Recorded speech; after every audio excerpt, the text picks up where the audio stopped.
Hi, it's Nikki here from Happy Hormones for Life. Hope you're well.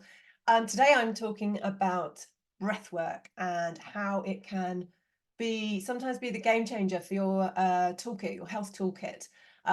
Because unless you live in a bubble, you have probably not escaped the buzz around the whole breath work practice in recent years. Now, if you've been doing yoga or Pilates for a while, you'll know about the benefits of breath work. And of course, Wim Hof and all his Ice Man crazy challenges has made his breathwork practice pretty famous.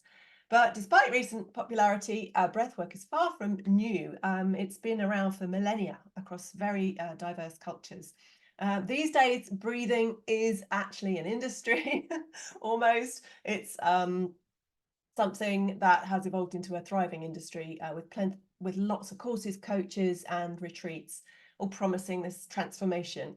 But like, I don't know if you were like me, but I was a little bit skeptical at first because I actually think, breathing is a pretty natural thing. We all surely know how to breathe. It's intuitive, right? But um, the thing with breathing is it used to be something that we all did pretty well in the olden days, but our modern world has actually made it much more difficult for us to breathe fully and properly. And scientists are now attributing poor breathing to many health issues, including cardiovascular disease, hypertension, and poor immune function. So what is the problem? Why aren't we breathing properly? What's happened? Well, it's lots of factors are having an impact on how we breathe. Firstly, stress. Now, when we're stressed, we tend to shallow breathe, very quick, short, shallow breaths. And this limits your intake of oxygen and it can disrupt your natural rhythms. We are sitting a lot, and it means that we're in a posture kind of hunched up, and this can restrict our lung capacity and inhibit deep breathing and oxygen intake. We are in a polluted world with lots of airborne chemicals, and this can irritate the respiratory system. It can encourage shallow breathing as a protective response, and lack of fresh air generally. We're indoors a lot, especially in the winter, and that means that we haven't got as much access to fresh air, and that can obviously inhibit the intake of oxygen. So breathing in properly enables us to get enough oxygen into the body, and that's really important for oxygenating our cells and delivering the essential nutrients to them all. And breathing out properly is equally important because that enables us to get rid of carbon dioxide and waste products and toxins. It's one of our main detoxification systems. So when we don't breathe well, we're not necessarily going to get these benefits. So what are the health benefits of regular breath work? The evidence is piling up, really. It's really mounting. Stress and anxiety reduction for a start. So deep breathing activates the parasympathetic nervous system, promotes relaxation, and reduces stress hormones. Improved sleep, relaxation and mindfulness techniques through breath work can really ease insomnia and promote restful sleep. Enhanced mental clarity, so that breath and extra oxygen helps to oxygenate the brain, feed the brain with nutrients, and that helps with cognitive function, memory, emotional moods, etc. Pain even, so deep breathing can trigger the release of endorphins even, and there are natural painkillers. Digestive health, so breathing can promote relaxation in the gut and the digestive tract and reduce symptoms of conditions like IBS. For your immune system, so deep breathing can actually help increase oxygen intake and reduce inflammation, which is all part of keeping your immune system pretty strong. Cardiovascular health, it can help to reduce blood pressure, improve circulation, and lower the risk of heart disease. Lung capacity, so regular breath work obviously improves lung capacity and respiratory function. That's really important as you get older. And detoxification, proper breathing helps to get rid of those waste and toxins. Now, I don't know if you've heard of a guy called James Nestor. He's been around a lot recently. He wrote a great book called Breath, The Science of a Lost Art. I've got it around here somewhere. He believes that he talks about nasal breathing as opposed to mouth breathing and the importance of it, because nasal breathing acts a bit like a natural air filter. So it's cleansing and it's moisturizing incoming air, and that helps to stave off respiratory ailments and allergies and all of that. And it's also a really big trigger for nitric oxide. And nitric oxide is really important for us. It widens our blood vessels. It helps your blood pressure control and your heart health.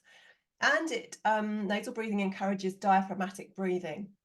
And that is the deep belly and rib breathing that prevents that shallow breath that we can often employ that comes along with stress and anxiety.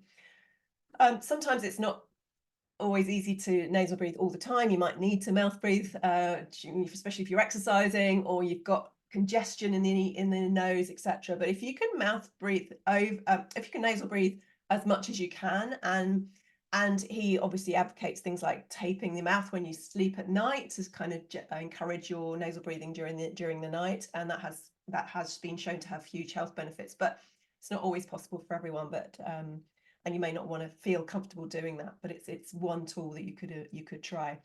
I want to go through 4 of the most common breathwork techniques to give a try if you haven't done this before, because breathwork is easy, it's cheap, and it's super effective. So these are 4 things that are talked about quite a bit and are quite easy to do and incorporate into your daily routine. So the first one is deep belly breathing, and this is what is often called diaphragmatic breathing, because it encourages your diaphragm to have its full range of movement.